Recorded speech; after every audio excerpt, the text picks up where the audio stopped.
Well, hello everyone. Welcome to another edition of One Plus One, your place for convenient truth telling and myth busting. And on this episode, we are joined by Abayomi Azikiwe of Pan-African Newswire and Black Agenda Report. Abayomi is a longtime independent journalist and historian, a longtime Pan-Africanist leftist who does many solidarity work for Africa, and in general, a longtime social justice, racial justice activist, and anti-imperialist activist. And last week, we concluded our Africa series exploring the history and current affairs of each African country, including disputed countries like Western Sahara, Somaliland, Diego Garcia. And on this episode, we'll be reflecting on the epic series that we just did. We are going to be talking in general about Africa, and I'll be raising some critical questions, getting Abayomi's response. So, audience, think of this as the conclusion of an epic documentary or book you've just finished watching or reading, and now it's the Q&A section where the director talks with one of the contributors and and we just have a reflection on the stuff that that we've been talking about. And as always, now and before we get into that. Just a reminder, folks, to donate to One Plus One at our PayPal. Please share us widely, especially because Facebook sometimes blocks and shadow bans me. It's our only way of overcoming the far-right algorithms and the monopoly of corporate Western state media and its adjacents. And please support my friend Chris Richards, the Eclectic Radical, and also become a monthly sustainer to Capitalism Can't Be Fixed.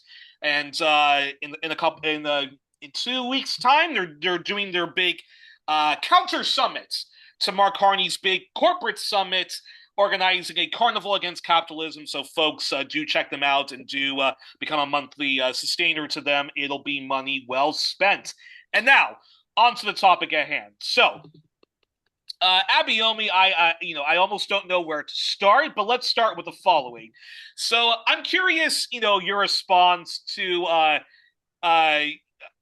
now when I first interviewed you, I believe it was I believe it was it was either our first interview where we talked about Ethiopia, or we had done another interview on one of the Horn countries of Africa, and I think I remember asking you, would you be interested, Mr. Azikiwe, to do an entire series on on Yeah, Africa, it covering happened every single over a African, year. covering every single African country, its history and current affairs. And when you said yes, I would love that, I thought to myself, okay, this is going to, this is such an honor. This is going to be epic. So I guess my first, question is, what was it like to have done this series, and for you, what was it like to have gone, back into the history of each African country, its current, its current affairs. I'm just very, yeah. That's my first sort of vague question. I'm very curious your response to that. Well, it was wonderful because and refreshing because I've been studying African history now for probably almost 50 years, 40 plus years. And when you go back and read some of the similar topics, countries, historical trends that you've read in the past, sometimes decades ago, you discover that there are new findings. And these new Yeah. findings add clear insight into African historical development. So that's what I enjoyed about the entire series, that archaeological digs have found uh, civilizations that were never even people weren't even aware of before. Civilizations or cultures which were dated in a certain period turns out to be a lot older than what was originally thought. So these are some of the great things about doing that series. On Egypt, for example, they just opened a new museum in Cairo, and the next time I go to the continent, I definitely want to stop there and visit this museum because they have a lot of artifacts there. So yes, in that particular regard, I thought it was a great exercise. And I mentioned to you before that I took notes, of course, on each episode, and intend in the fall to start drafting some type of African history survey texts, which could be useful maybe to newer generations. You think about people like W.B. Du Bois, for example, who published the book The World in Africa. He also published a book called The Negro, which was way back in 1915, and others. Chancellor Williams, who taught for years at Howard University, in his book, The Destruction of Black Civilization. John Jackson's book, Introduction to African Civilization. Sheikh Anta Diop, his book, The African Origins of Civilization. All of these books, made a powerful contribution, including Walter Rodney's the How Europe Underdeveloped Africa, but also he had a book before that, which was his doctoral dissertation on the history of the Upper Guinea Coast. And also Grounding with My Brothers. That was a series of talks he gave when he was in Jamaica in 1968.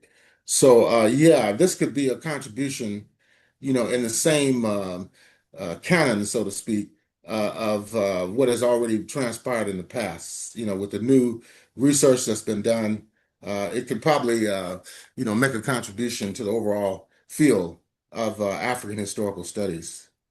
Now, what one I probably should save this question. Well, I was gonna. Well, anyways, let me ask this question.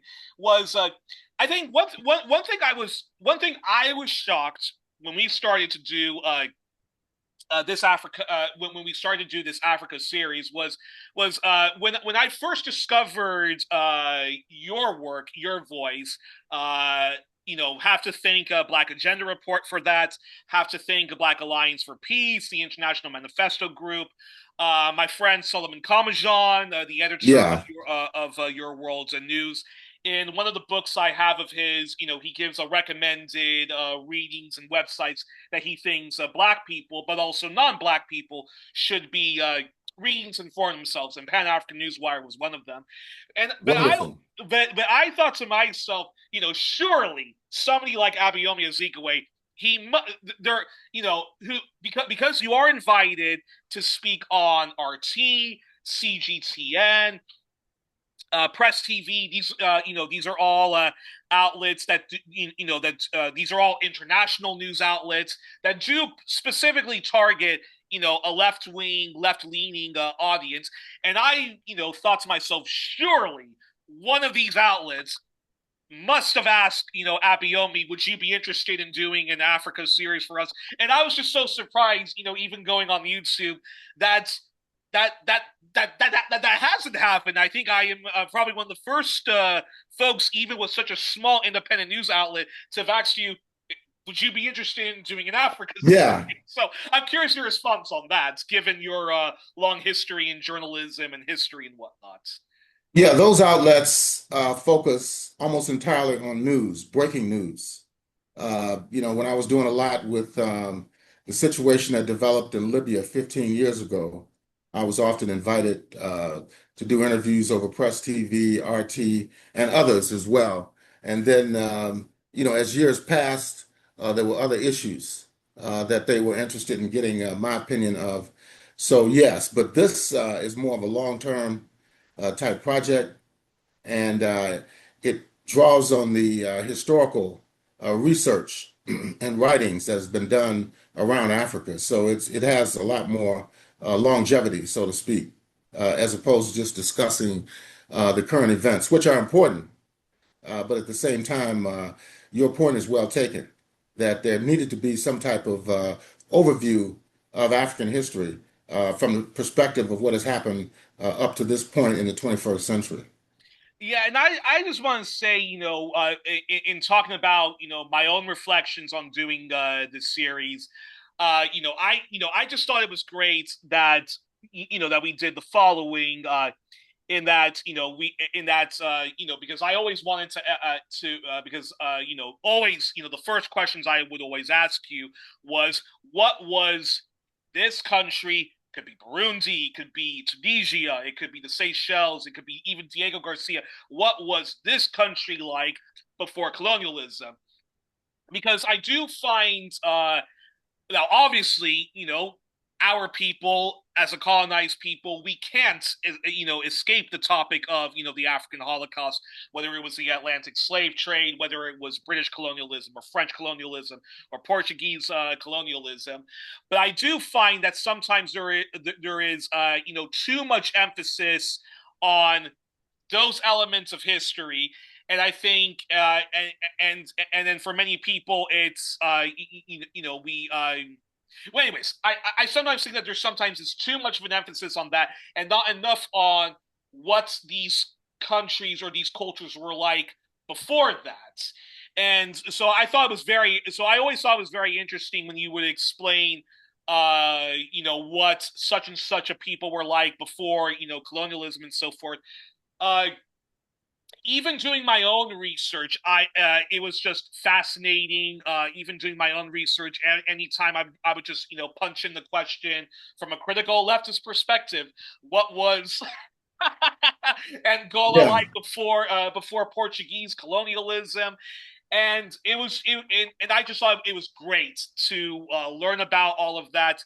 Even and I think we even and I think you as a historian, I think you even surpassed a lot of the history I was taught about in Africa. I remember in 10th grade, I got to learn about, we got to learn about different African countries. But no offense to my good history teacher, Mr. Klinger, but I think you were even better at. Well, where was this at? Was this in Belgium or in the US Oh or yeah, yeah, where? yeah, yeah, yeah, yeah, yeah. International School of Brussels. I was 10th grade before entering IB history, and IB history. Okay, That's where we learn about the Cold War, a right. little bit of Soviet history and Chinese history, but that's where we learn about World War Okay. II, World War One, the Cold War, and stuff like that. But but yeah, no, it was great to learn about all of these African countries from a critical Marxist and post-colonialist perspective. I think one or two things which always surprised. I think one of the things one of the two things that probably surprised me the most, learning about all these African countries was was honestly number one how much the Soviet Union was actually a really good friend to Africa. I think Hmm.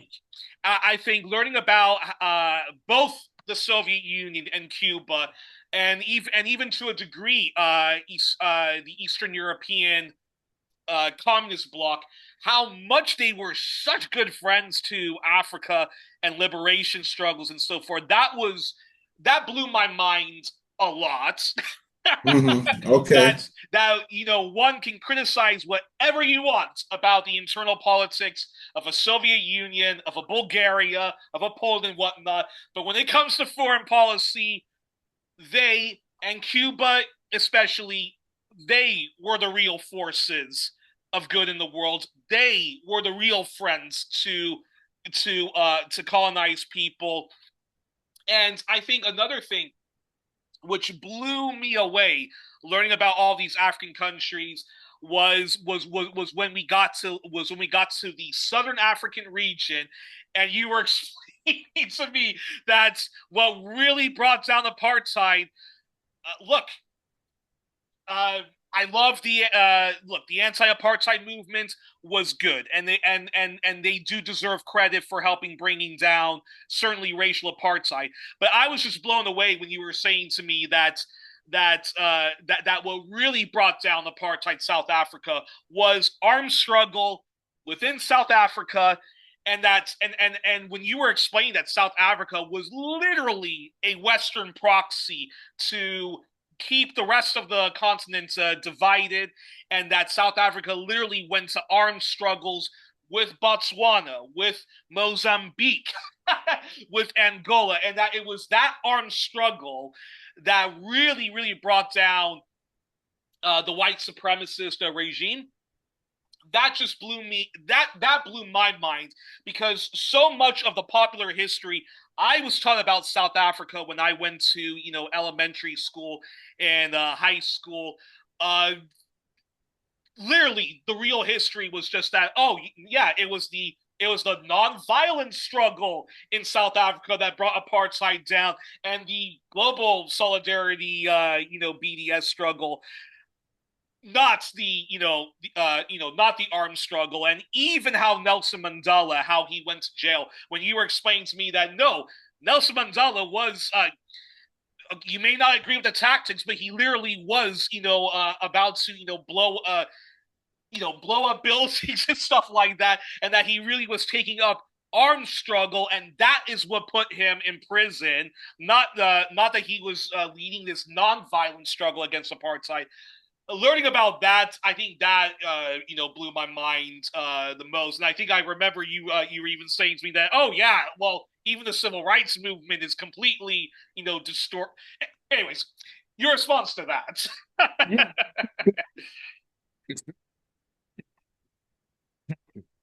You, Oh wait, what? Oh wait, one moment, Abayomi. For some reason, I'm not hearing you. For can you some. hear me now? Yeah, perfect, perfect. Okay. What I was trying to explain was that a lot of the liberation movements, almost all of them, have a diversity of tactics that were utilized. That's true of South Africa. We talked about in Guinea-Bissau how there was a massacre of dock workers in 1959, which turned the tide in regard to the thinking related to the independence struggle. South Africa, of course, there were wars that were fought by the indigenous kingdoms and cultures against the white settler colonialists. They fought up until a certain point until they were defeated, and then they regrouped and formed other liberation movements. Like we talked about the formation of the South African Native National Congress, which later became the ANC in 1912, that they had people from all the major ethnic groups and kingdoms, even as far away as Swaziland and Lesotho, were part of the founding of the African National Congress. And we talked about the evolution of the struggle in Zimbabwe, how they started out, how they progressed. So yes, there has been a diversity of tactics. And in regard to the situation in South Africa, Nelson Mandela, he, of course, went abroad and studied military science in Ethiopia, even under the monarchy, as well as in Morocco, alongside the FLN from Algeria. So then, when he returned to South Africa, that's when he was abducted by the apartheid state. He was posing as a chauffeur driving a vehicle when he was pulled over. But what's important is that the U.S. Central Intelligence Agency was able to track him and turn him over to the racist apartheid regime in 1962. So the CIA was heavily involved in trying to suppress the liberation struggle in Africa. And it was interesting when Mandela came here in 1990 for the first time to the United States, just perhaps 6 months after he was released from prison. Not even that long, about 4 months. Uh, it was released by the U.S. media that the CIA was involved in tracking him and turning him over to the racist apartheid regime. And in turn, he spent 27 and a half years in prison. Why would they do that? They didn't do it out of the kindness of their hearts because people already knew this information who had been studying. They did it to try to sabotage his talks with the then George H.W. Bush Sr.'s administration. So it was another form of counterintelligence and an attempt to create friction to the point where Mandela would not be able to talk to the U.S. government. But he was much more mature than that. And the movement had grown so much since between 1962 and 1990. That's both inside South Africa as well as international. So it didn't work. And he put George H.W. Bush Sr. in his place, even prior to the talks. So it was really interesting. Another thing which really amazed me about doing this series was and I shit you not, but this was really the first time let's just say it was very interesting to learn about French colonialism because Yeah. because I was never. No, I think looking back, I don't think I was ever really properly taught about French colonialism and so forth like that. In fact, even when you're in often, you know, sort of, bourgeois circles and so forth like that, the way, French. Oh, wait a minute, Abayomi, can you hear me? Oh, 1 second, folks. Okay, 1 second, folks. 1 second. Oh, okay, perfect. Okay, we're back now. Hmm. So what I was saying, Said the French colonialism. Yeah. yes, French colonialism is really not properly taught or even really discussed about in popular discourse in Europe. It's actually quite shocking, and in fact, so to learn about French colonialism, that France was in no way a benevolent colonial force compared to oftentimes, I think, growing up learning about, uh, you know, settler colonialism in the U.S. and the Spanish empires, and myself being self-taught a lot about English colonialism and so forth.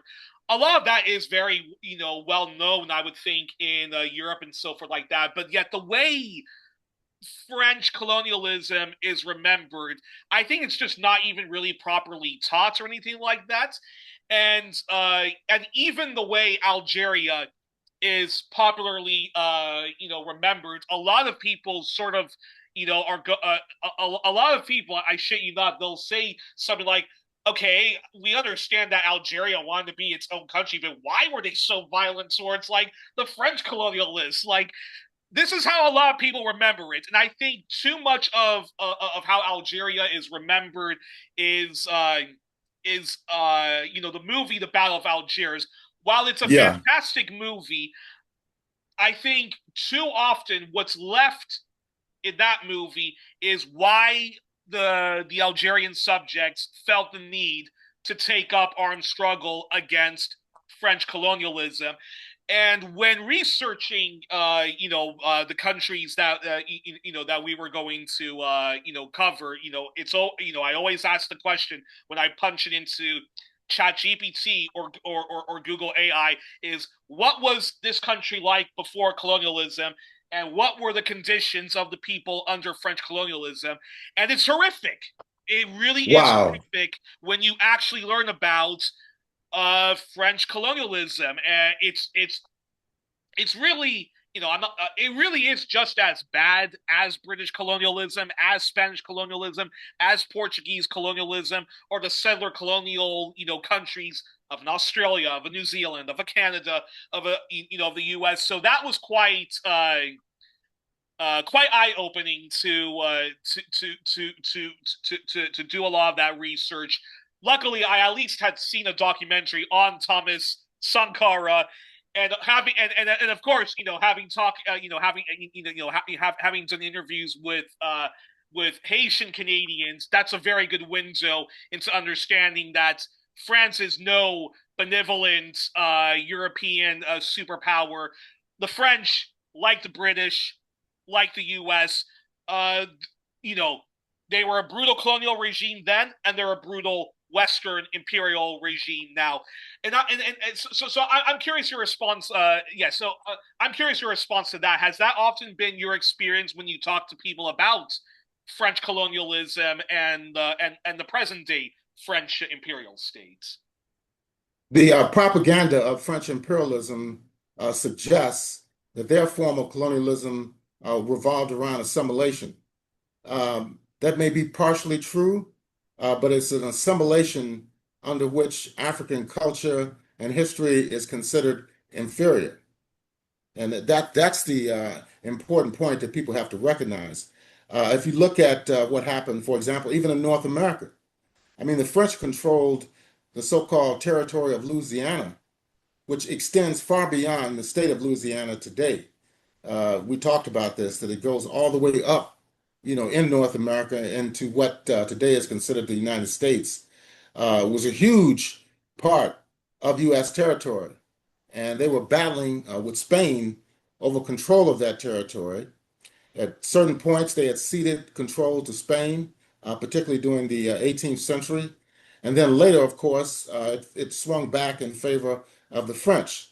But after the Haitian Revolution, because of the devastating impact of that war, they were forced to sell the Louisiana Territory to the United States, which was a new nation at the time. And this occurred around 1803.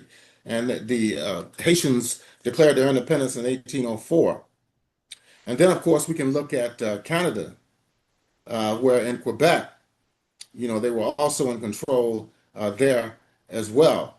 But yes, all over Africa, wherever the French were set up, they operated in a very similar fashion as other colonial powers. In Algeria, which you mentioned earlier, there were hundreds of thousands of French settlers there, French as well as Italian, and they considered it their territory because there's not too much of a boundary between those countries, Italy as well as France and North Africa.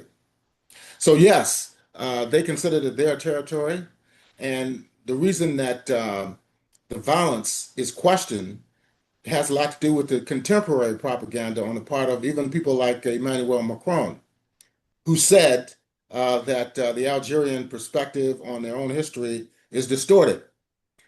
He also went as far as to say that Algeria never existed prior to the advent of French colonial settler colonialism in 1830. And he also has recognized the role of those Algerians who fought on the side of the French. So the relations between France and Algeria are still quite strained. And do you think because like I said, every time I would hear about Algeria, even when I read Roxanne Dunbar Ortiz's book on the Native America and so forth like that. Uh, Yes. it was through her that I did more deep dives into the history of Ireland because she said that the model of settler colonialism really did not start in North America, Australia, Yes. and New Zealand. That it started with British colonialism in Ireland, particularly the north of Ireland. So Like in the 12th century, yeah.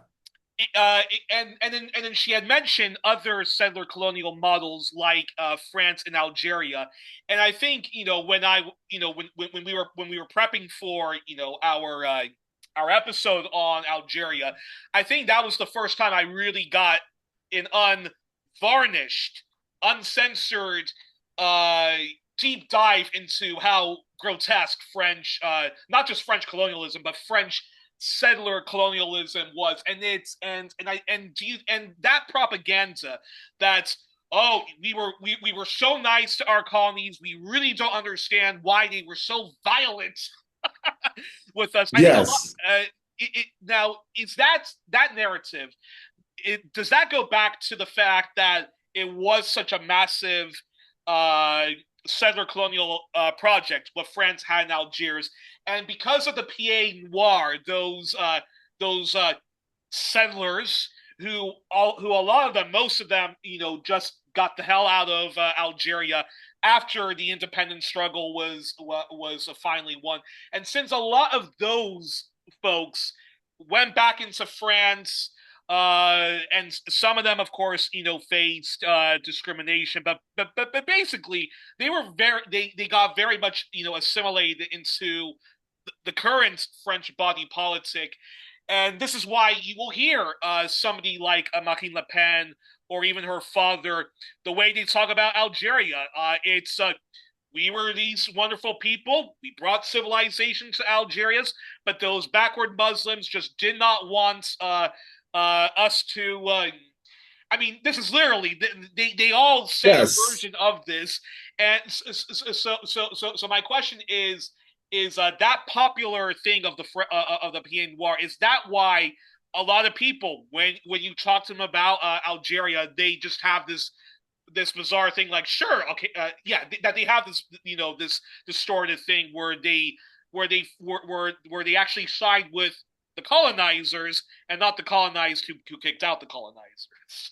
Exactly. And because they promote this notion of assimilation, because after 1944, when they founded the Fourth Republic under de Gaulle, remember we talked about how they held a conference in Brazzaville that same year, and they opened up, so to speak, the French political system to Africans. They could elect representation, and they would sit, in the French National Assembly. But it was a very small number of people. But the real revolutionary nationalist organizations rejected this whole French assimilationist notion. And we talked about that in terms of Cameroon, what happened there, where the real revolutionaries from the Peoples of Cameroon Union, they fought, and the leaders like Robben Island were assassinated by the French intelligence services. And when they did get independence, it was under the moderate leadership of the various political parties that existed there. And in Guinea, for example, there was a similar situation where the Democratic Party of Guinea rejected the Lloyd cadre and the motto of the 1958 French Reform, where in fact they said, no, we want independence, even if we have to live in poverty. And of course, they were subjected to draconian sanctions for years after declaring independence in 1958. And when that was done, other countries, said, no, we want full national independence. And a lot of that happened in 1960. But some of them, it took even longer than that to gain independence under France. And even today, France still has colonies. We talked about Mayotte in the Indian Ocean, Yeah. which should be a part of the Union of Comoros. We talked about Martinique in the Caribbean, which should be its own independent state. And of course, the situation that exists in the South Pacific among the Kanaki people there. So, yes, they still have colonial territories, even though they call them French overseas territories or the French overseas department. But in actuality, the people there do not have a right to self-determination or independence. Do you think there is sometimes, and I do think Europe is definitely guilty of this, and I've seen an uptick in this after the Brexit referendum, where much of the European press, corporate, state press, was all more or less furious with England, exited out of the European Union. I am a critic of the European Union, but that's a whole another topic for another day. But since then, there really, there is, you even when we talk about institutional racism, a lot of times in Europe, it's institutional racism. That's a British thing. Institutional racism, Yeah, that's an American thing. There is no institutional racism here. And look, a lot of us, I would never vote for the AFD. I would never vote for Le Pen. But you got to admit, them and Hurt Wilders, they do have a point when some of these immigrants don't yeah, integrate very well. So do you think that's why do you think that's why French, when we talk about French institutional racism and even France's bloody imperial history and current bloody present, when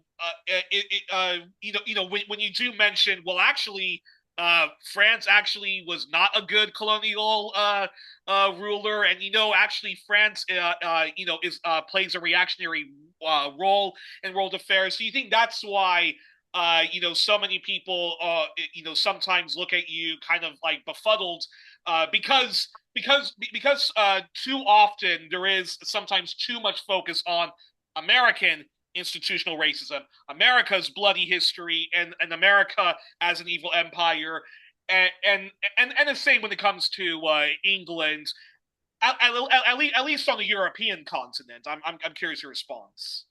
yes. And a lot of that has to do with the propaganda, but also the fact that a number of African Americans went in exile in Paris during the course of the 20th century. People like Richard Wright, for example. Um, Also, James Baldwin had spent a lot of time there. But I know in the case of James Baldwin, he did address the issue of Algeria, particularly after the massacre in 1961 that was carried out in France in response to solidarity demonstrations with the Algerian National Liberation Front. So it's part of their propaganda to suggest this. But what has further exposed it is the mass migration of people of African descent to these various Western European countries. For example, in France, where they had rebellions, uh, possibly 2 decades ago, uh, even longer than 2 decades ago, and there's been uh, unrest even in the last 5 years, largely prompted by police misconduct against people of African descent, whether they're from North Africa or West Africa or wherever.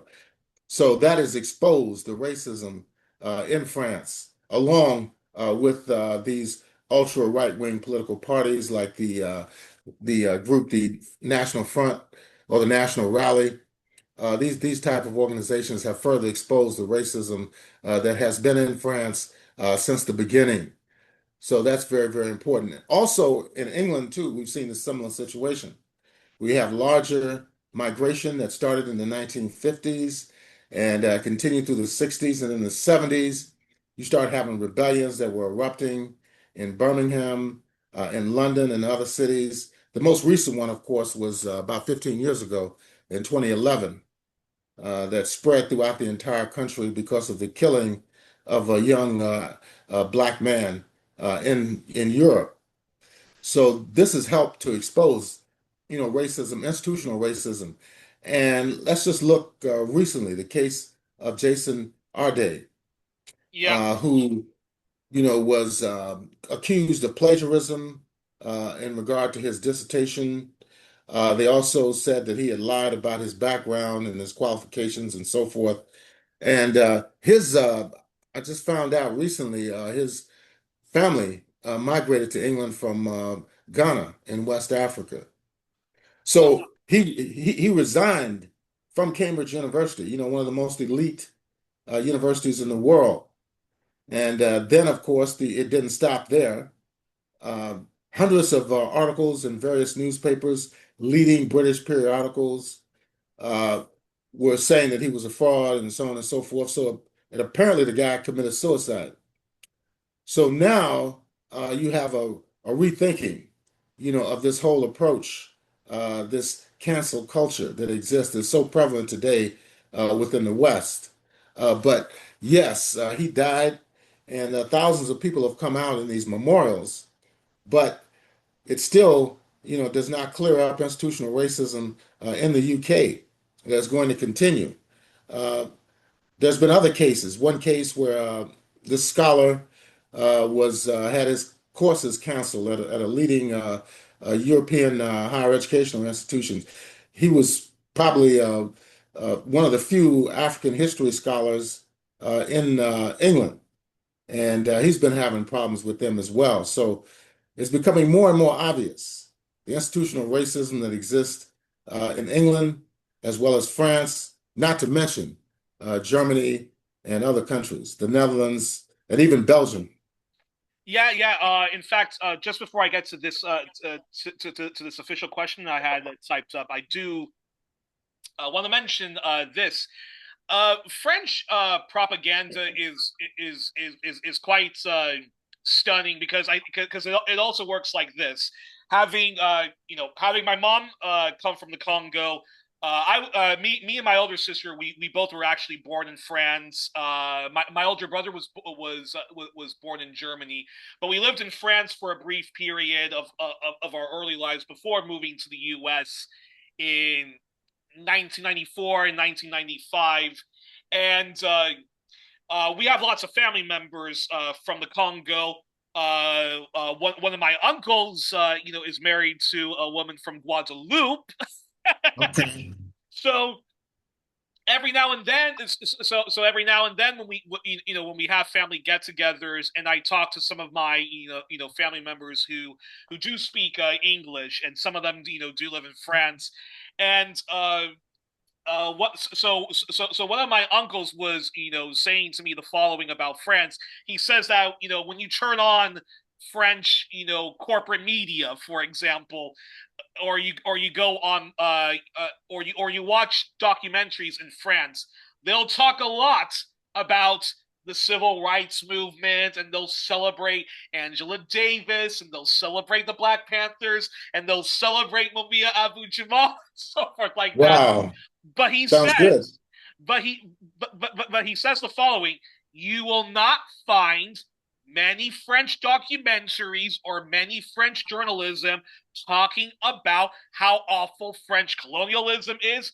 how awful French institutional racism is, and there is anti-black French institutional racism. It's not just against those of a North African or an Arabic background.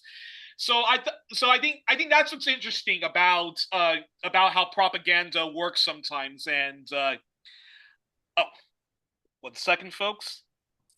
Okay, we're back. Okay, Yeah, okay, we're we're back. back. That's good.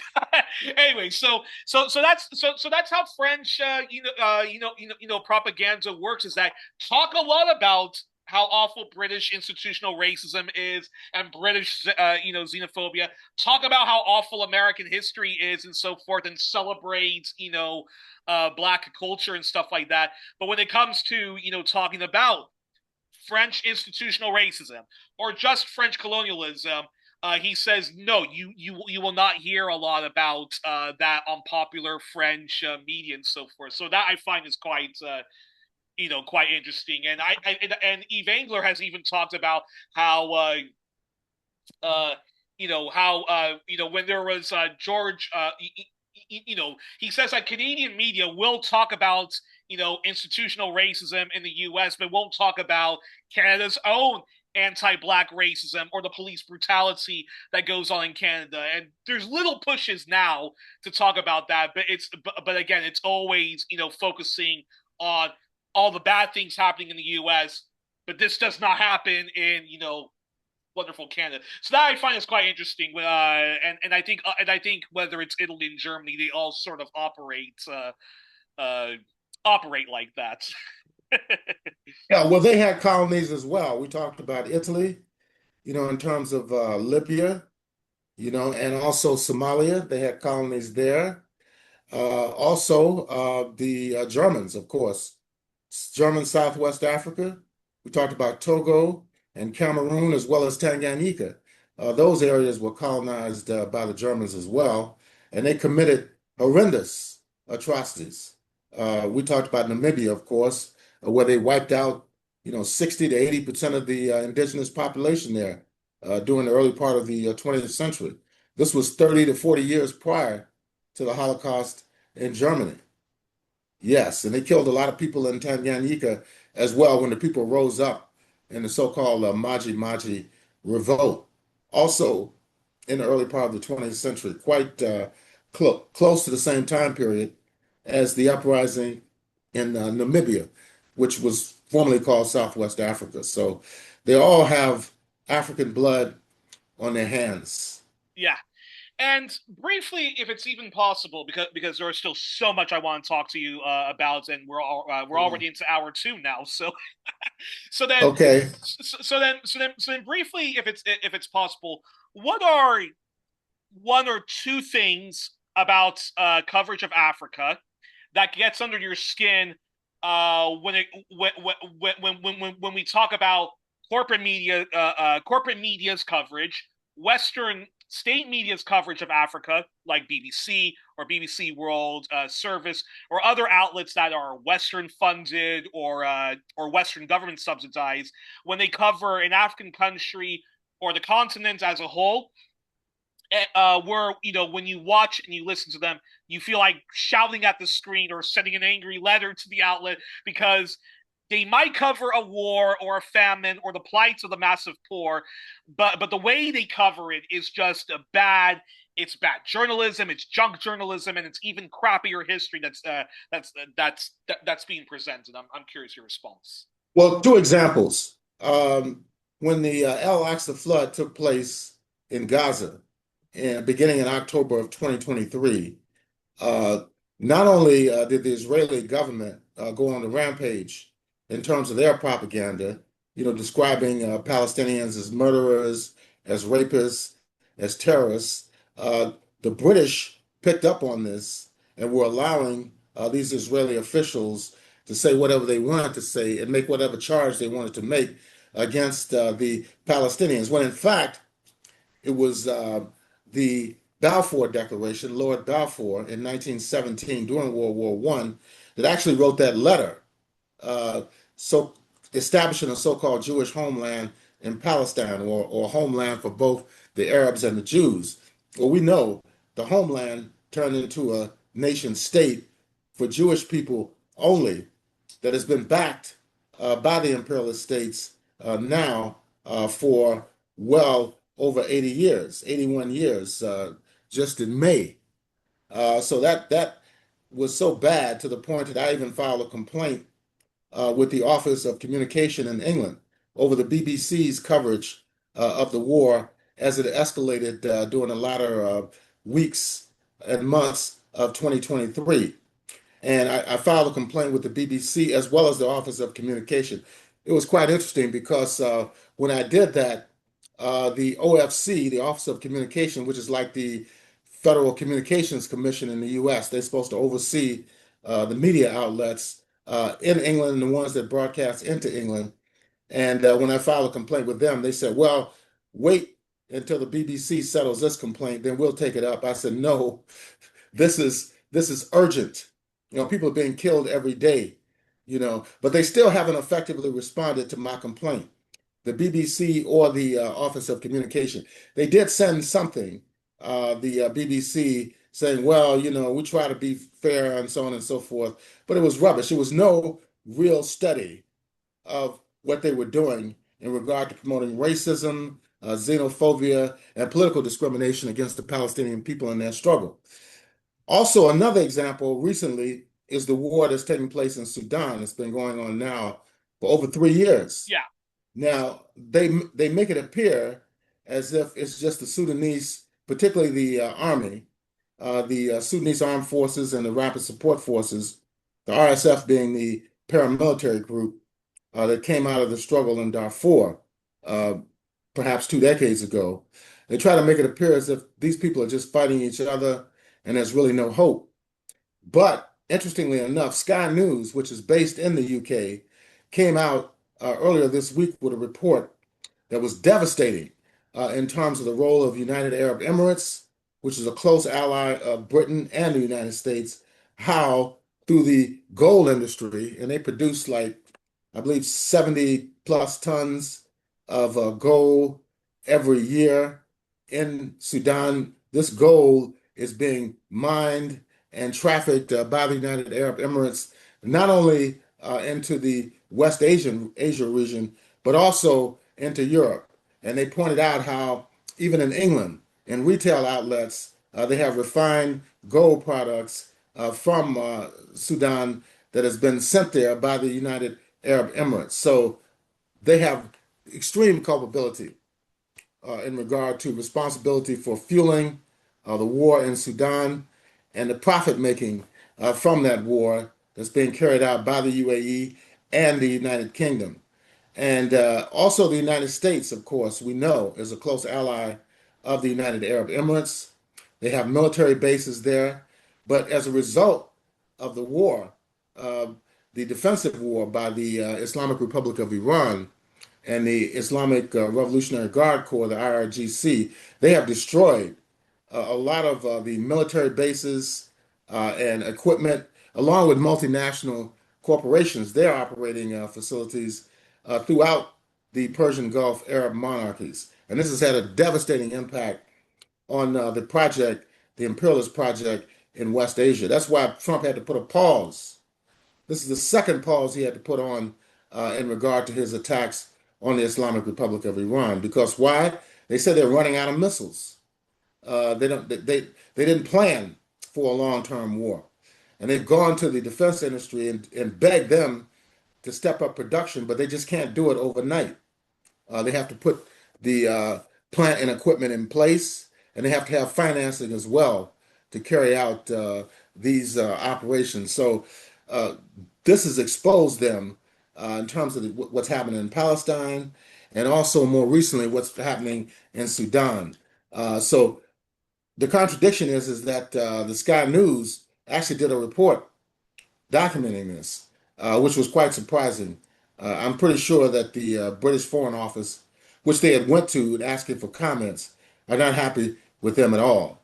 They said the response they got from the British Foreign Offices was that yeah, we know there's some problems and we're working on it, and that was pretty much what they had to say. They said that they've cited some people for illegal smuggling of gold from Sudan, from the United Arab Emirates, but nobody has gone to prison for these crimes that are being committed. So you have these external interests, whether it's the UK in regard to Palestine or the UK in regard to what's going on in Sudan and its alliance with the United Arab Emirates. These policies show that they're behind a lot of the plunder and the starvation and the lack of water resources that is taking place in Sudan. Sudan has been described as perhaps the worst humanitarian crisis that exists in the world today.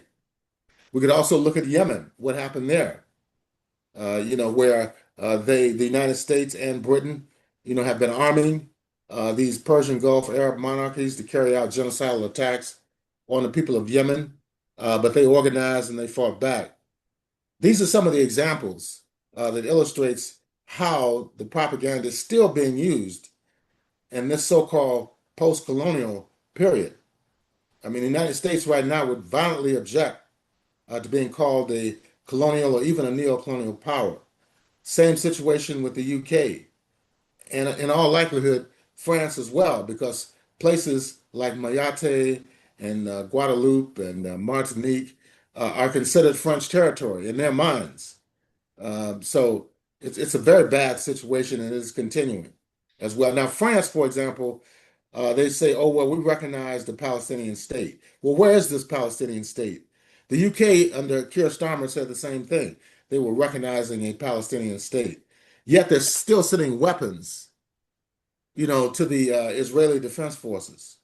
So where is this Palestinian state that you're recognizing when the settlers are still on a rampage? They've escalated their terrorist activities inside of Gaza, as particularly in the West Bank, where they're still cutting down olive trees. They're still seizing people's homes, their small businesses, their farms. So it's all hypocritical in my view. Exactly.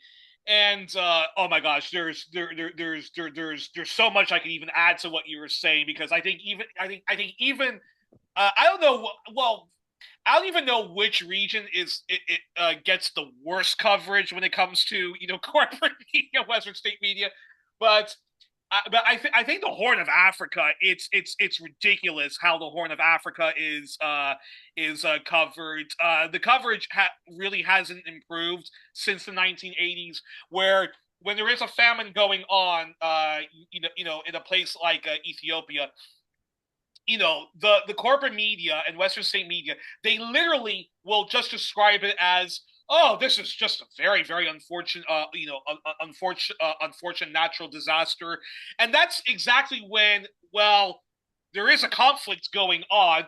Can you just explain to us the conflict? And they won't explain that. And then when it comes to Somalia, it's just a basket case, backward Muslim sort of country, and America and Canada were coming to help them out, but these bloodthirsty savages shoot down Black Hawk Down and just beat the shit out of all of these people to death, and they will completely not talk about, well, actually, these UN peacekeeping forces were engaging in human rights abuses. That's why Black Hawk Down was shot down and so forth. And that is something which just stuns me to no end. The way Somalia, Ethiopia are covered, and then every time there is a cessationist forces, which I do believe you can have a debate on whether Somaliland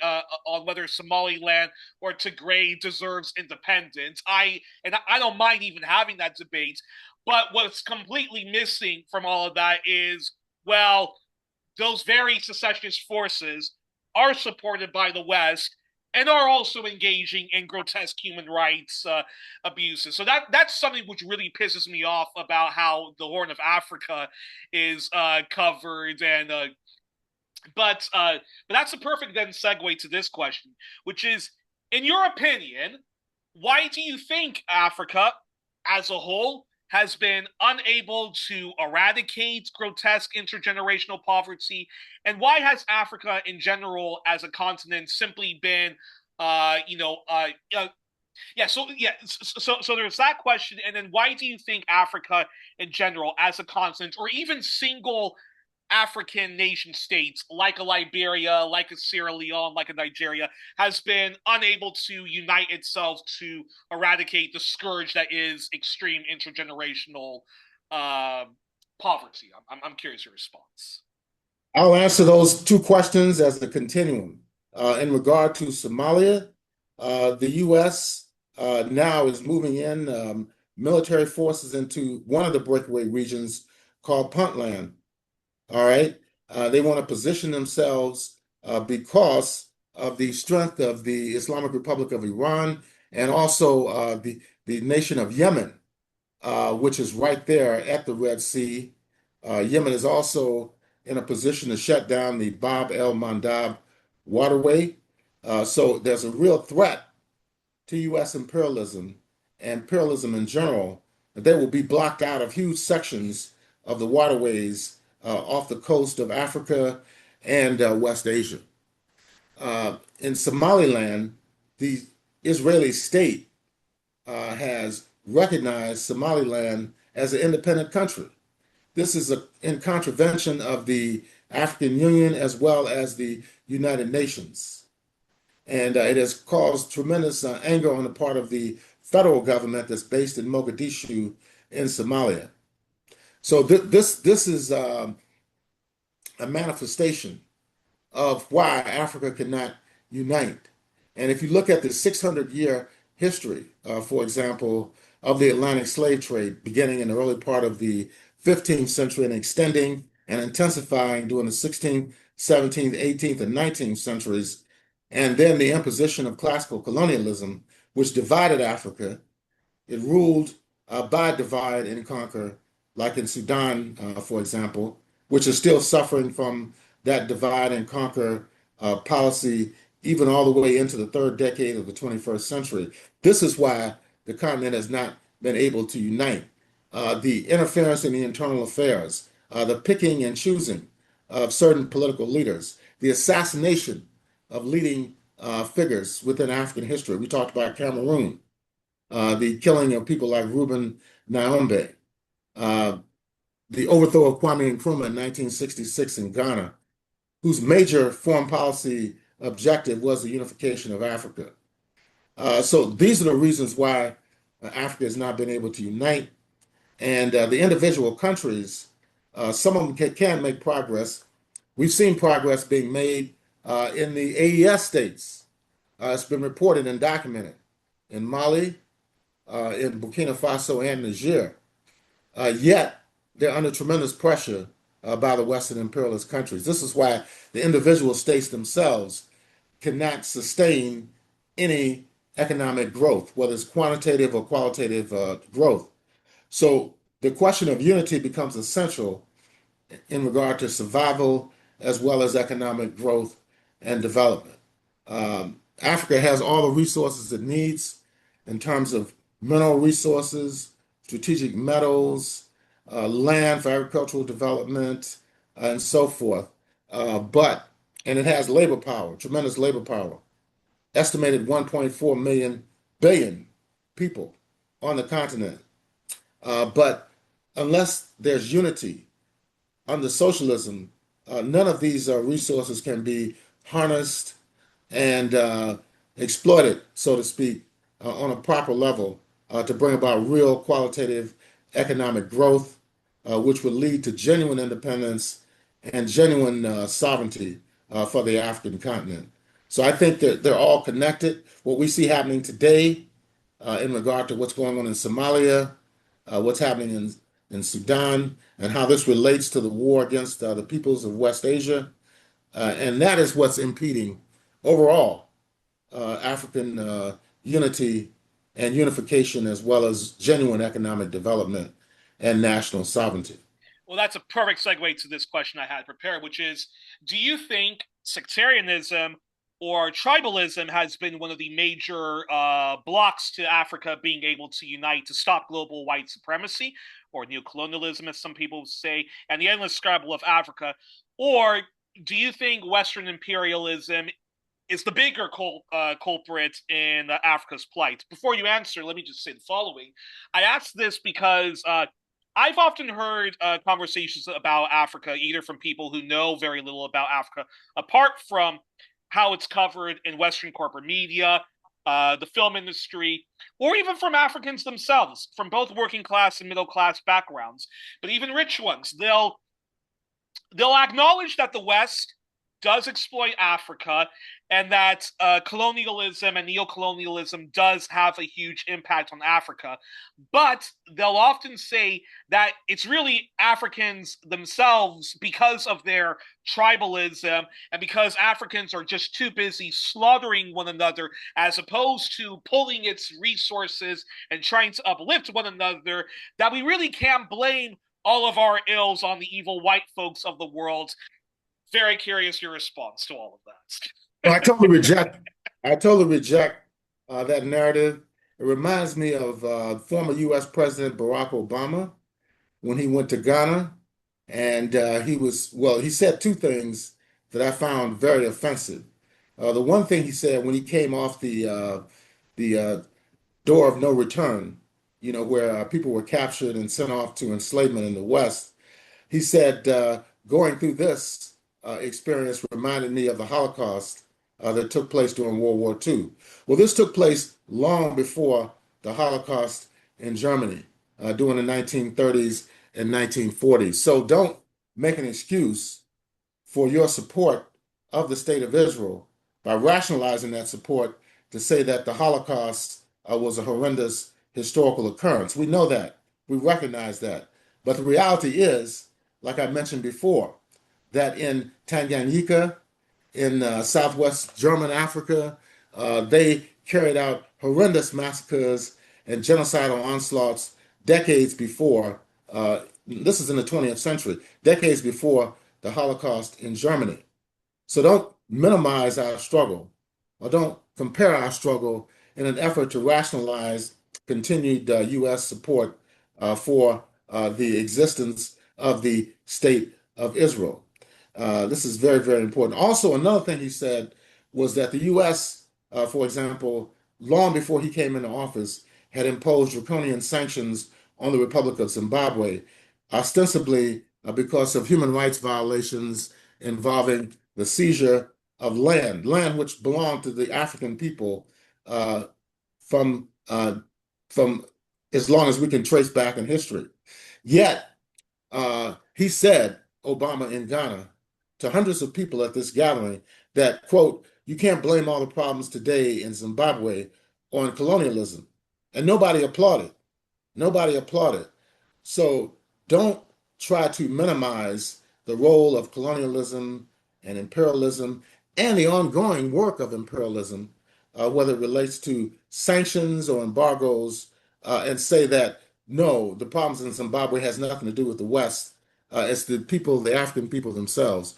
So this is just a rationalization on the part of the West, even by black leaders, so-called black leaders in the West, use the same type of rationale to actually perpetuate the same system. The former Deputy Prime Minister, David Lammy of Yeah. the UK, when he traveled to the Caribbean, and even his parents or grandparents came from Guyana. which is in the northern part of South America, considered part of the Caribbean, uh, said that there's not going to be any cash payments for reparations because this is one issue that people in the Caribbean have been raising. They've been demanding reparations just like people in the United States, and now people on the continent. And he said, but we can upscale the level of trade, between Caribbean countries and Britain, but we're not going to pay them any cash money.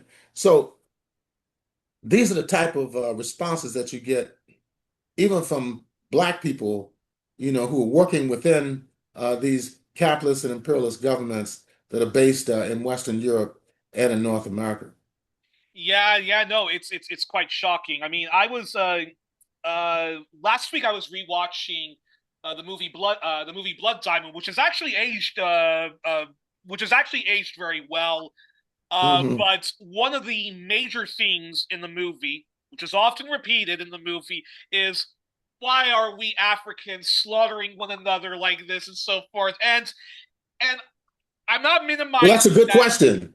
That's a good question, but you have to have a good answer as well. Go ahead.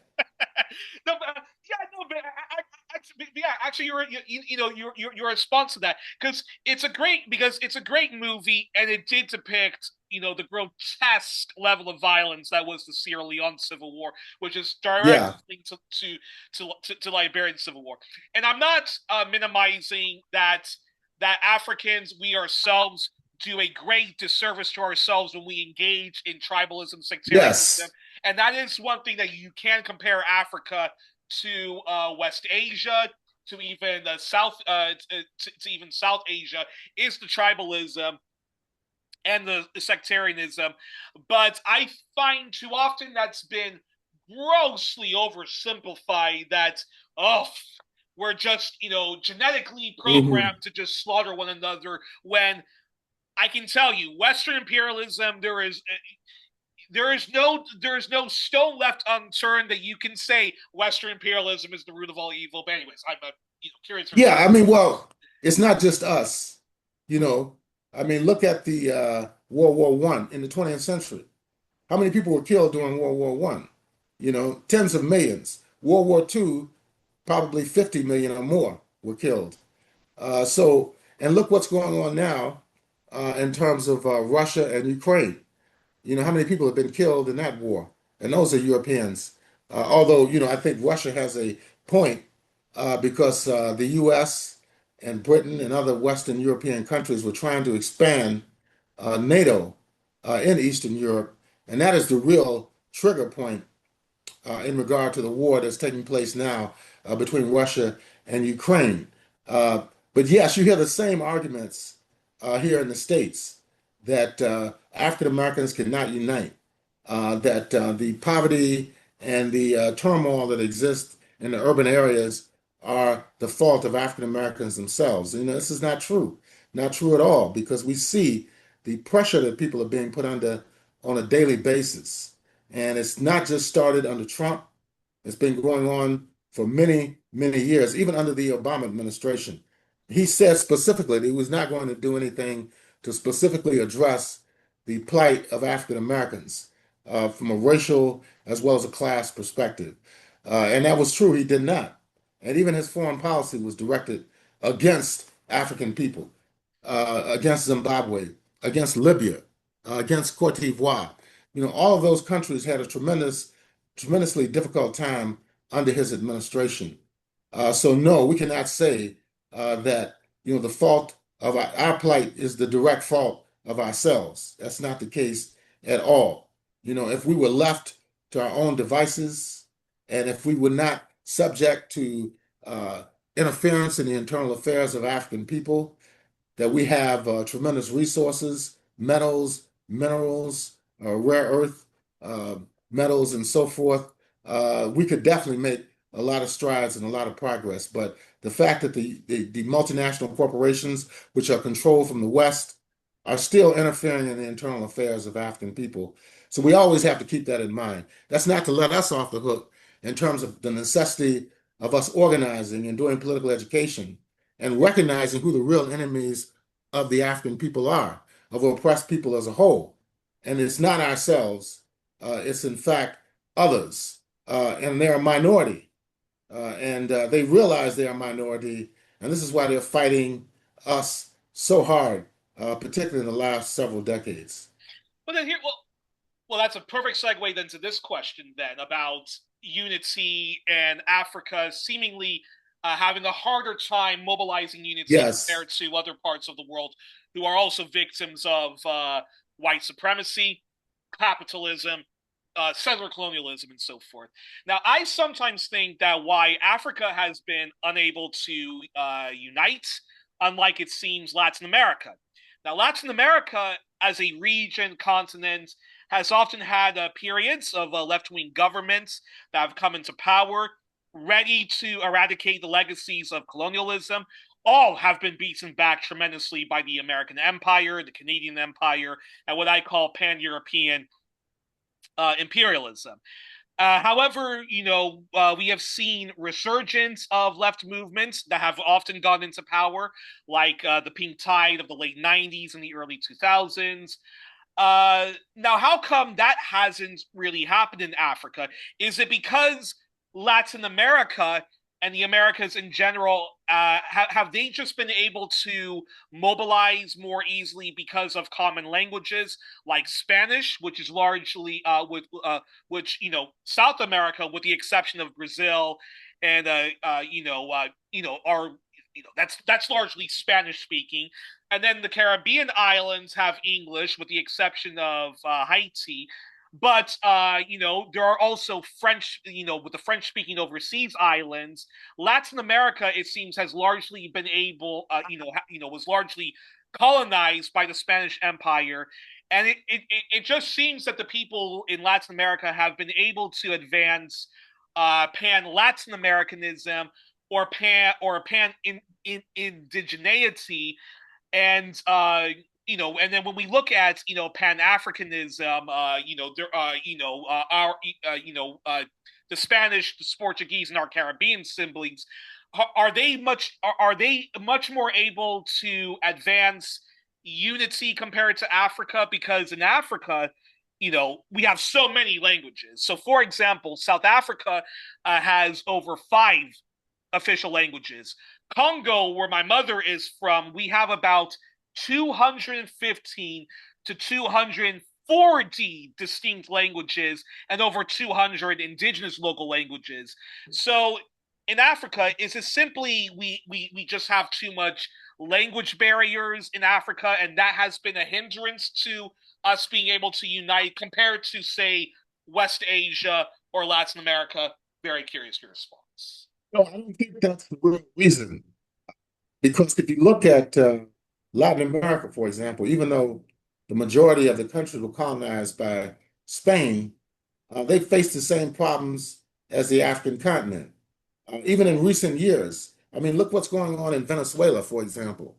The U.S. put so much pressure on them to the point where the economy was on the almost on the virtual level of collapsing. And then they come in and kidnap the president, Nicolas Maduro, and his wife, First Lady Cecilia uh, Flores. And then they're hit by 2 earthquakes just this summer. In Brazil, for example, which is probably the largest populated country in South America, they've gone through tremendous political changes. The Workers' Party is more to the left, that's in power now, but they've been out of power, and they were having to fight a fascist regime in Brazil. Look at Argentina, for example. There's nothing left-wing about the government there now. People have been demonstrating and protesting against it. Bolivia, which at one point had been left-wing through the socialist movement there, they've shifted back to the right. Ecuador is another one that's shifted back to the right. Cuba is under tremendous, even though they're not on the continent of South America, but they are in the Caribbean. They've suffered a tremendous amount of destabilization efforts and so forth. So it's a similar problem in Latin America, whether it be in the Caribbean or South America, as in Africa, whether it's on the continent or in the island nations. There have been periods which we discussed in our series, for example, in Ghana, in Guinea, in Mali, in Madagascar, in Congo, Brazzaville, Ethiopia, Somalia, where there have been left movements which have taken power and tried to implement a socialist-oriented agenda. But due to the internal and external problems and contradictions, a lot of those have collapsed. We see what's going on right now in the Alliance of Sahel states in West Africa, landlocked countries, tremendously poor, but now they're trying to use their resources for the benefit of the governments and the peoples. But there's tremendous opposition to them. A lot of it is being funded by France. In fact, the Russian Foreign Minister, Sergei Lavrov, there was an article published just recently. I think he had stopped off in Ghana, and he made a statement that the French were actually funding these rebel groups that were trying to overthrow the Alliance of Sahel state countries in Mali, Niger, and Burkina Faso. So even though they're making progress in these states, despite the fact that they're landlocked and they have a history of French colonialism, France and also the U.S. are doing everything they can to undermine and eventually overthrow these governments. So, yes, it's going to take a continental-wide struggle coordinated between the countries in South America and Latin America and the Caribbean, along with the African continent. Now, when Hugo Chavez was still alive, they had what they called an Africa South America summit. That was to build broader unity between Africa and South America. This is very, very important. And also the alliances between the progressive forces who are the resistance organizations in West Asia, whether it's from Palestine, Iraq, Lebanon, and the others, Yemen, the Islamic Republic of Iran. There needs to be closer links between Africa and the states of West Asia and Asia as a whole. That's why the non-aligned movement is still very, very important. And also the group of 77 plus China. Now, the group of 77 plus China, if you count all the people that are in these countries, they represent 80% of the world's population. So if unity is emphasized and if it's realized, if you can unite 75 to 80% of the people of the world on a progressive revolutionary program, the imperialists won't have a chance in the short, even in the short term. And this is why they're so worried. This is why they're worried even about groups like BRICS, the Brazil, Russia, India, China, South Africa Plus Summit. Now, even though they're not socialist oriented, some of the states in it have adopted socialism, like in China, for example. But at the same time, they're still worried that they're not involved in the BRICS Summit. They're going to come up with some scheme that will further undermine Western hegemony on an international level. So, no, I think both Latin America, whether it's South America, the Caribbean, and Africa, face similar crises. And the same situation in Asia as well, because you still have countries that are well within the Western orbit. And this is what has to be settled in order for there to be world peace and world socialism. Uh, Compare Africa to West Asia because Okay. how do you compare Africa to West Asia? And I, apologies if this is a repetitive question, but it does seem as if as West Asia, and I'm not saying it's perfect. There's lots of problems in West Asia, but West Asia, even though you have Iran that has its distinct language and culture, and then you have the wider Kurdish populations across the region. Then you have a country like Turkey, with which also has its own Kurdish people, and despite its distinct language and culture, there is Pan-Arabism, there is Pan-Islamism, and I think as long as West Asia starts to become much more inclusive to its Kurdish people, its Christian population, and other distinct people, as long I think if it was only secular, they would be able to advance much more unity.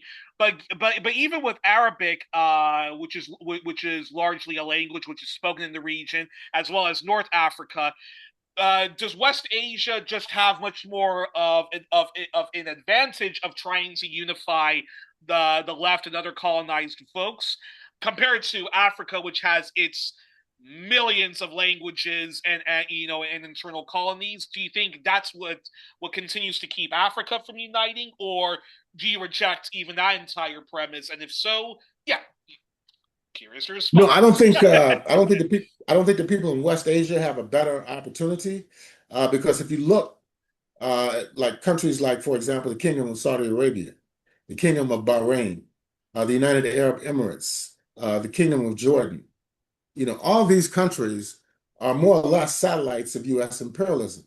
They were set up by the British. Now they're largely in alliance with the United States. And this is why they're losing the war. The U.S. is losing the war against the Islamic Republic of Iran as well as Yemen because they have their troops there, they have their military bases and military equipment there, and it's being destroyed by drones and missiles from the Islamic Republic of Iran. They're being fought by the Ansarullah in Yemen.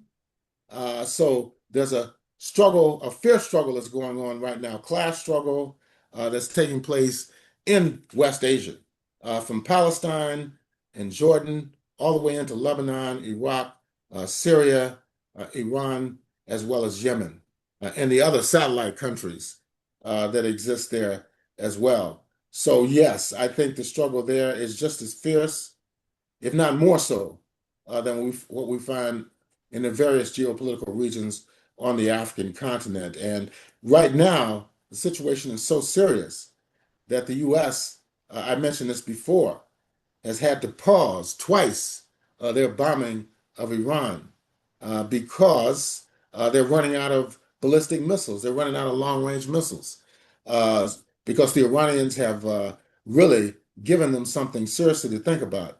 Uh, and even the state of Israel, I mean, they inflicted tremendous damage on Tel Aviv, on Haifa, and other areas in occupied Palestine. So now they're trying to figure out exactly what direction to go in. So we'll see. And they've also threatened the Kingdom of Oman, which is an ally of the United States, but because Oman has been having discussions with uh, the Islamic Republic of Iran about opening up another passageway for the travel of goods that are essential to the world economic system. Trump even threatened to bomb Oman just several days ago. So it's really amazing to see the desperation of these Western imperialist countries. But I think the struggle is quite similar, whether it's in Asia, Africa, or Latin America. Now, you are a socialist. You are a Pan-Africanist leftist and a Marxist. So, and of course, often the last question I always ask you, when we've been covering all these countries, is I always ask you when we've covered an African country is, regardless of any mistakes of the past or broken promises made by a left wing or left leaning party, isn't the only answer to Africa's plight socialism, African socialism, Marxism, Pan Africanism, leftism, and explain to us briefly, if it's even possible, explain to us again why Africa's only solutions to all of its problems is socialism. Dare I say, radical socialism, and not any form of capitalism, and certainly not capitalist policies. Yeah, I agree wholeheartedly. I believe that what Kwame Nkrumah said over 60 years ago in his book, Africa Must Unite, that was released in May of 1963 to coincide with the founding of the Organization of African Unity, is the most correct program. Additional works, the Handbook of Revolutionary Warfare is another excellent source, and also Class Struggle in Africa. These three books point out the necessity of Pan-African unification, not just unity, but unification, the merging of the various governments economic systems, the creation of a single currency, the creation of a African, all African military high command or military force to resolve conflicts that take place between African states and within African states as well. So I see this as the only real solution. And as a socialist and a communist, I see the world problems only being able to be solved through socialism. That's why I consider myself a part of the world socialist movement, that movement which is against capitalism and for the transformation of the world system on a socialist basis. And I think that is the only hope we have outside of uh, being reduced completely to barbarism on a worldwide scale. We see what's going on in terms of climate change, the drought now that's increasing in countries like the United Kingdom. Um, Very, very bad situation. The forest fires that are taking place in various Western European countries. These issues need to be addressed on an international level, but it's not going to happen as long as imperialism exists and as long as they remain dominant in terms of the international relations of production and the international division of economic power throughout the world. So racism is still a major problem. But capitalism, in my opinion, is a larger problem because unless you have the splitting up of the large economic cartels, the huge military alliances that exist within the North Atlantic Treaty Organization, the alliances between the United States and these satellite states in Western Asia and Asia itself, as well as throughout South America and the Caribbean, this is going to continue. So the world is going to have to unite in order to overthrow imperialism. And only when that happens can there really be genuine economic development as well as world peace. I have three more questions left, and I cannot wait to ask this question. All so, right. so if Africa was one giant nation state, like the U.S. is, Canada, Australia, or even China, what model of African socialism do you think would be the perfect model for the entire continent? Would you apply the Tanzanian model of Julius Nyerere? Uh, not any of the IMF neoliberal pivots his successors did, mind you, but the Tanzanian model of socialism he was trying to build, and also keep that political system that he left in place, or would it be the Thomas Sankara model, or the Ghanaian Nkrumah model, or the Patrice Lumumba model, or the Seychelles model, or, and this might be one of the most controversial, the Eritrean model? Which one would you pick for the entire continent? Why that model, or would you rather a mix of all of them and just see Yeah. how and just see how they're impacting whichever country to see if it's really improving the lives, and then try another model? And which of the North African socialist models do you think would also be great for all of the North, but even the entire continent, and why that particular? Very Yeah, curious. I think a combination of all of those, taking the positive elements, the effective elements of all of those different models merged together would be the solution. If you look, for example, at Tanzania, the Ujamaa socialist system was great, limiting the acquisition of personal and private wealth, the move towards collective work and responsibility is very important. You look at the Ghanaian model of Nkrumahism, which at one point they were being pit against each other, but Nyerere said later on that there was a mistake, for him to oppose the Nkrumah's Pan-Africanist model. So I think a combination of all of these, whether it's the experiences of the people in the Alliance of Sahel states, the advancements that have been made in the Horn of Africa, and also in Southern Africa, all of those need to be looked at, examined, and a theory or a synthesis of these theories need to be worked out to be implemented on a continental basis. I think that is the only real solution.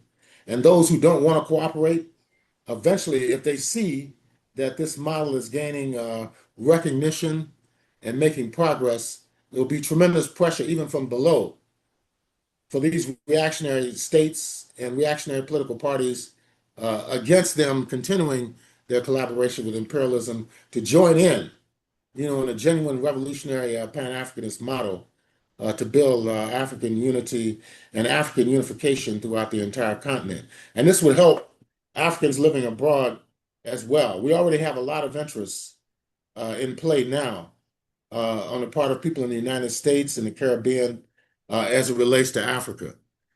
People are repatriating there, and places like Burkina Faso, for example, people want to go there as well to help with the developmental process.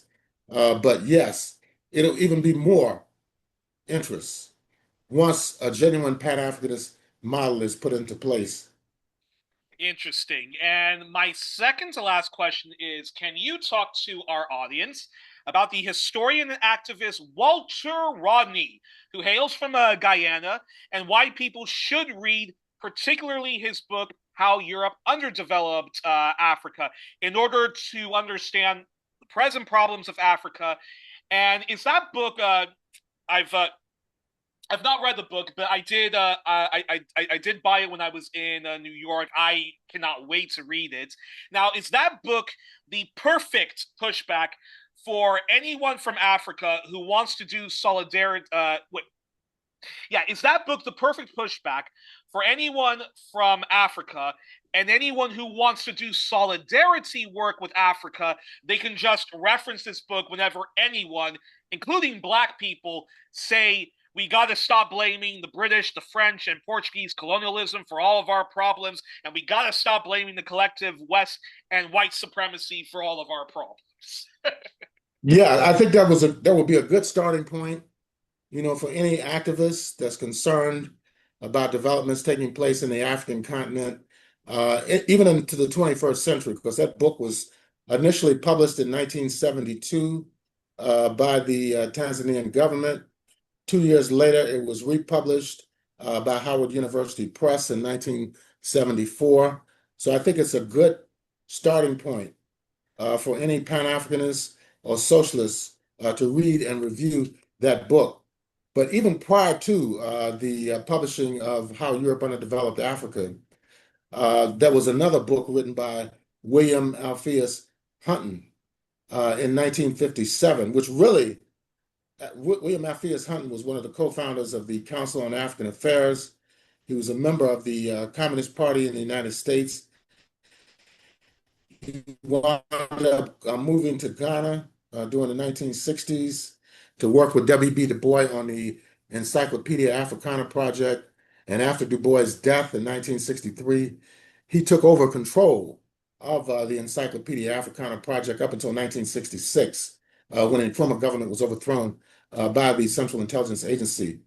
So yes, read the work of William Alpheus Hunton, who published a book in 1957, which really prefigures Walter Rodney's How Europe Underdeveloped Africa during that particular time period. And I think the most recent book published by Walter Rodney posthumously was The History of the Russian Revolution, which came out about 6 years ago.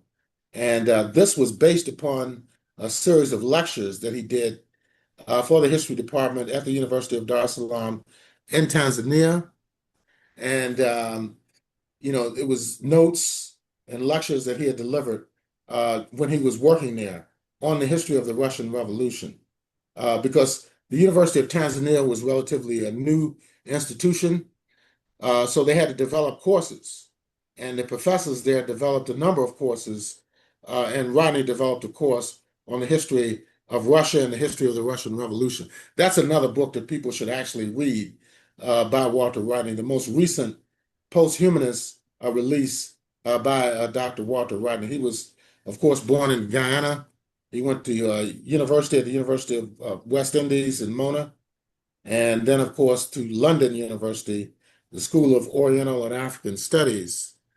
And he got his PhD in 1966 and then went to teach at the University of Dar es Salaam, where he developed these courses in African history, as well as the course on the history of the Russian Revolution. So people should definitely read his work, as well as the work of other African historians and scholars who approach the topic from a political as well as a revolutionary perspective. I'll make sure that that's the second book of Walter Rodney's I get as soon as I'm done with that one. Right, The one he did about the Russian Revolution and the USSR. right. That sounds fascinating, especially Hmm. because we are starting to see a growing number of people who are not anti-communist leftists anymore and so forth, which I think is Positive development. very positive Yeah. development. And I think yeah, and again, one of the things that fascinated me the most about learning about Africa and preparing these shows is just it's how much of a great friend the USSR and the Eastern European Communist Bloc nations were. And I think, as we wrap up, one book I have to suggest to people is Yves Engler. Yves Engler's book, Canada and Africa, 300 Years of Aid and Exploitation. I wrote down some notes of why I think people should read it. So I'll just read them off before we come to our conclusion. It's the following. So Yves Engler, as everybody should know by now, is a brilliant historian, journalist, anti-imperialist campaigner, one of the best anti-Zionist voices, not just in Canada, but I would even argue the world. And he did this book, Canada and Africa: 300 Years of Aid and Exploitation, and Yves did an amazing job exploring the history of the slave trade, European colonialism, present day Western imperialism, and Canada's central role in all of it. And Yves shows that all of this complements one another. Yves also showed in his book that you have an African country that first experiences the epic Holocaust that was the slave trade and the scramble for Africa. And then after independence, you have leaders like Patrice Lumumba, Thomas Sankara, Milton Obote twice overthrown, Nkrumah, or the West supporting apartheid in South Africa. And Engler shows that even if an African country has managed to overcome all of those obstacles, Canada and its allies, overthrowing a populist government, Canada and its allies will support a reactionary puppet nation like Idi Amin, Hosni Mubarak, the Nigerian far-right military juntas like Abachi, Yoweri Museveni, Paul Kagame, or someone like that. So even if a nation has managed to avoid a civil war, has had a democratically elected government, not murdered or kicked out, they then have to face the following: the IMF, the World Bank, or some outrageous imperial law that says if a government gets in and cancels a mining contract or cancels some climate criminal pipeline that says, look, you can operate in our country, but a lot of those profits have to go into a living wage of your workers and our country as a whole. The IMF will sabotage that.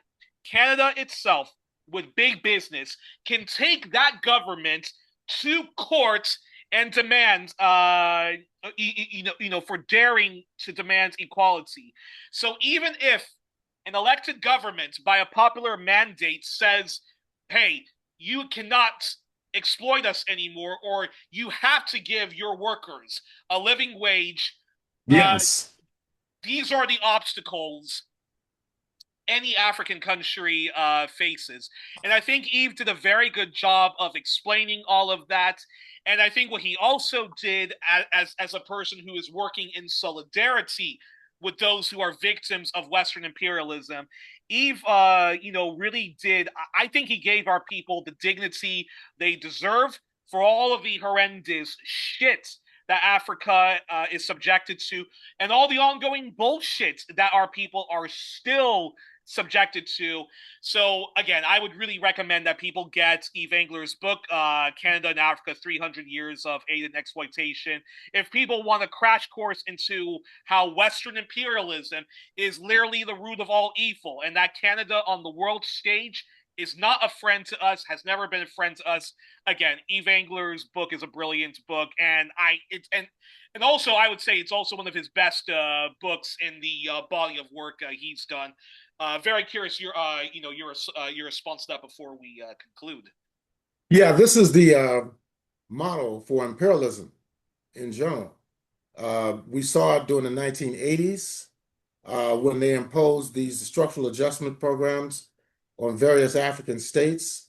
And what Canada is doing is right in line with the International Monetary Fund and the World Bank. What they do, once the countries get in debt, a debt that's unsustainable, that they cannot repay, they have to refinance the debt, restructure the debt. And in doing that, you have to lower the value of your currency. You have to cut back on public services. You have to cut back on educational spending. So yes, and this further impoverishes the countries, the post-colonial countries that are suffering as a result of the inherited structural deficiencies that imperialism imposed upon them during the period of enslavement and colonization. So what they are doing is really no different than what the United States is doing, what Britain is doing, and the other imperialist countries. And before I conclude, is there any particular outlets that you would recommend if people want to properly inform themselves on Africa? This is the outlet to do. And of course, feel free to plug your own Pan-African Yeah, the Newswire. Pan-African Newswire, we try to keep up with what's going on the African continent from a progressive perspective, particularly now with the outbreak of another pandemic of Ebola virus disease in the DRC, heavily in the eastern part of the country. A lot of screening is being done and treatment in the Ituri province, which is on the border with Uganda. But yes, that would be one, and there are others as well. Even those, allafrica.com is a good source. They cover a lot of publications across the continent. And in terms of Latin America, you could go to Grandma International, which is published by Cuba and Prensa Latina, and also Telesur, English, for those who are English speaking, can go there as well because they cover events all over Latin America. So those are some of the sources that people can utilize. All righty. Well, I think. And also have to plug in the following. We should plug Amali Eshatali and his organizations, the African People's Socialist Party. Folks should check out that. Folks should also check out the Black is Back Coalition, which he's central. Which he is central in Black Alliance for Peace and their epic campaign of no AFRICOM in Africa.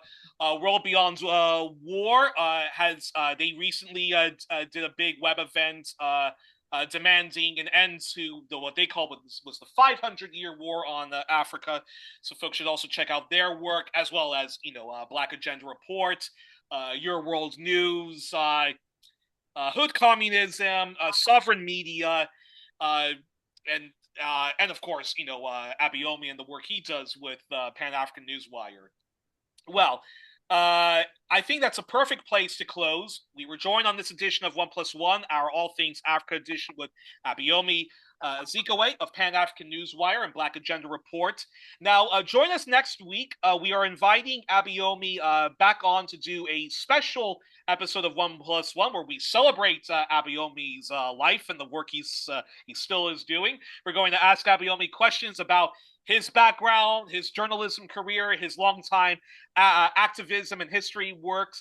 So it'll be more of a biographical episode.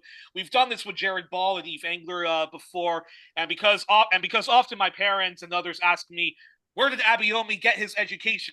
How does he know so much about Africa?